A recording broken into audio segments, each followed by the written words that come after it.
আল্লাহ, তুমি আমাকে 2 লাখ টাকার ব্যবস্থা করে দাও আল্লাহ। আমি কোনোদিন কিছু চাইনি আল্লাহ, আর চাইবো না।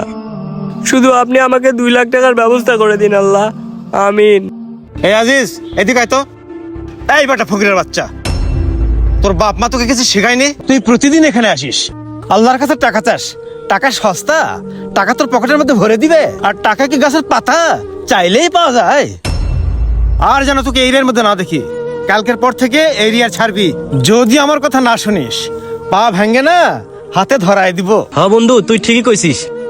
আর এই ছোট ভাই শোন, তোকে যেন এই এরিয়ার মধ্যে না দেখি। নামাজ পড়ার জন্য মসজিদ আছে, মসজিদে যাবি। এই যা ভাগ। ওই দাঁড়ায় দাঁড়ায় কি দেখিস? যা ভাগ। আবার দাঁড়ায় দেখে।